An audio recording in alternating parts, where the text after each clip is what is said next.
even think we can imagine where schools are going to be 10 years from now. I mean, 10 years, I started teaching 11 years ago, and things have changed so much in 11 years. I just don't even think we have a grasp on what technology is going to do to education. 10 years from now, teachers hopefully will be more like coaches, and the students will be the one creating the content and learning how to process the information that's out there into something new. Man, I don't know. I think these little things we have right here would be probably just as live as the computers that we have right now. It's amazing to look at where we've come just in the last 10 years. So I would think a lot of it's going to be up to you guys, because the kind of technology that you are accustomed to right now and what we have right now is because of young people like you who've taken things and you've just expanded it because of your creativity. So I can just imagine we'd be able to look at each other and tell what each other's thinking almost.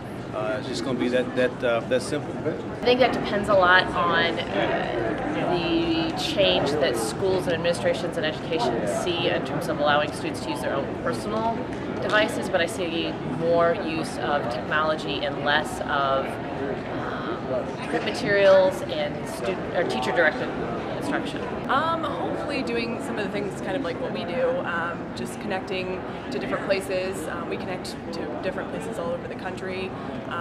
So it's students being able to reach out to different people globally, using lots of social media, just basically being more connected, not kind of being within their own school.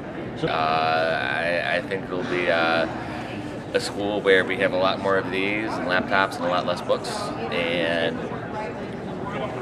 like as a practitioner and a classroom teacher, I think there's going to be more opportunity for more participation amongst the students, because in a blog or in an online chat or in a forum, everybody, all 30 people get to give their opinion instead of that smartest kid in the class who just raises their hand over and over again. It's a question that comes across our agency all the time, because we're in the business of building schools. But I've heard things as drastic as there will no longer be schools in the future, to some form of space that will be modified to be specific to a type of learning. I think they need to make sure that they meet the demands of the students. I've been in education for my 34th year of education, and I think some of the things that we teach teachers is that you want lessons to be engaging. But I think now that we have so many tools that weren't available a long time ago that are available now to make it more engaging for students. So it's like, how do we make it entertaining so kids can grow? Okay. And I think we have to have a paradigm shift in the sense that knowledge is instantaneous. Some things we can look up. There's a base knowledge I think you need to know so at least can have a conversation. But it's basically, how do you access information and how you use it.